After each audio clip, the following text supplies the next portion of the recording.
y'all, my name is Annie. Welcome to my channel, Eat, Drink, and Be Reading.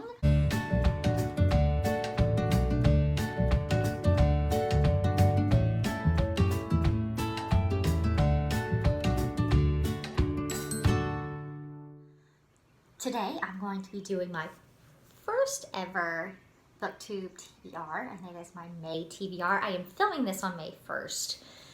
So we'll see when it gets out. It'll be a few days into May. But I just finished my last book of April last night, so I hadn't quite decided what I was going to do. And so I have 3 books. I realize that's less than a lot of people on Booktube. But I think it's more realistic for me. Particularly given 2 of the books that are a little bit longer, and so I think 3 will be good. Also, I mean, I know a lot of people are getting to read more during quarantine. It's actually hurting my reading. So, you know, usually I do a lot of my reading 1 or 2 nights a week when my husband travels for work, and he's not traveling right now, and he's not a big reader. He was very sweet last night and read his book, and he mostly looked on his phone, but had his book open so I could finish my book. And sometimes on the weekends, but now when my kids are home all the time and they're playing with each other all the time, they are requiring more attention on the weekends than they would have before. So 3 books it is. And we'll start with the one I'm planning on reading first, hopefully today. Maybe a little bit this evening, definitely some this weekend. I'm going to take some alone time this weekend. And that is Sleeping Giants.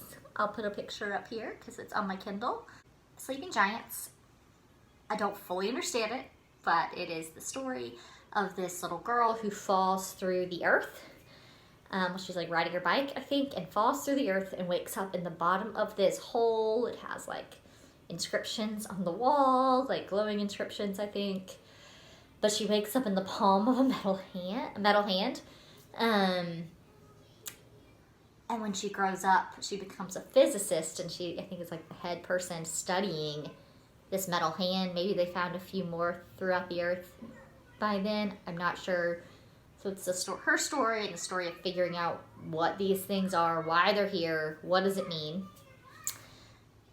It has like some decent reviews on Goodreads. I got it a while ago. It was like a $2 deal, Kindle deal one day.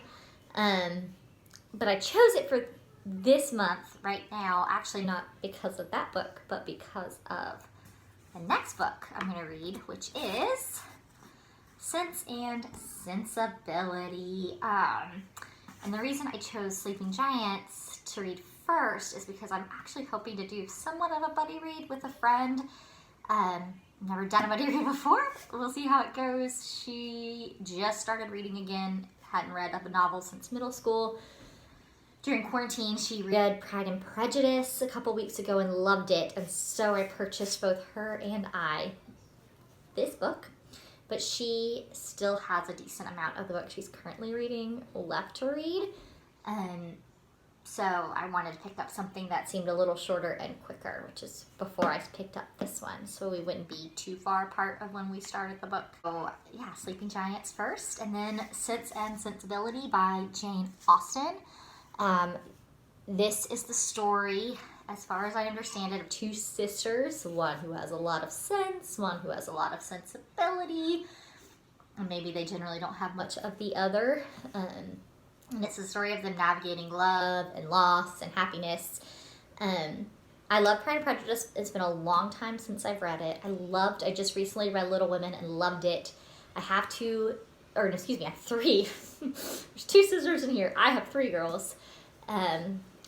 And so I'm actually learning that I really love reading stories about sisters, even though I did not grow up with a sister. I'm excited about this one, and the one I got, it actually it says A Guide to Reading and Reflecting, by Karen Swallow Prior. And so I think there's like a note to the reader, there's an introduction about the author, and in the work and talks about major themes, and I think there's supposed to be some questions, which will hopefully help the buddy read. But Karen Swallow Prior is an English professor, and she wrote a book called On Reading Well, which I have not read, mostly because I think it would make me feel a little bit bad about myself, because she goes through all these books that you should have read and talks about how they can like impact your life and change the way you think about the world. And I'm pretty sure I've read like one of the books on there because I've not read enough classics.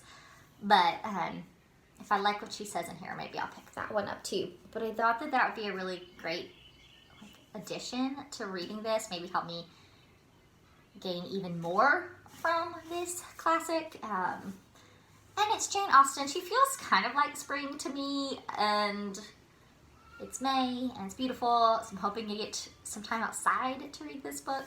And it's just a really pretty version of it as well.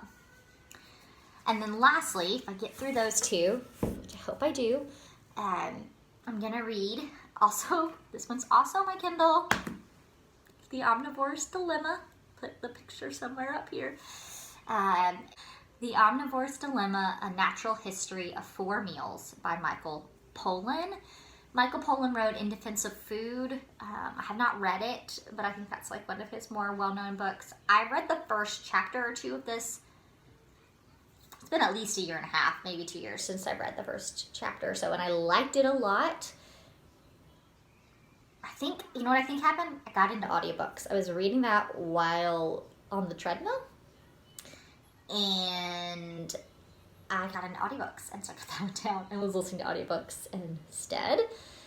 And so I'm excited to come back to it. I really enjoyed those first couple chapters. It is this, I don't know, account, I guess, of omnivores and our choices today. Like in the 21st century, to be an omnivore is to be overwhelmed with food options, and he's just trying to answer the question, how do we choose what to eat for dinner? Apparently he follows food chains, 3 food chains, I think. The industrial food chain, the organic, like alternative food chain, and food we forage for ourselves. And he's creating this account of the American way of eating. As you guys know, I love food, and I like to talk about food. I like to read about food.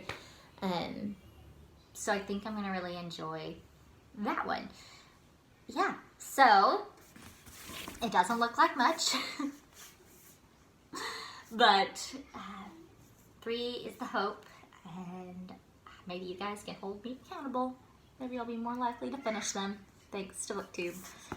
So let me know in the comments below what you're going to read in May. Are you feeling very springy? Are you looking for happier, new life stories? Or do you go totally opposite of that? Yeah, let's talk about it down below. I'd love more ideas.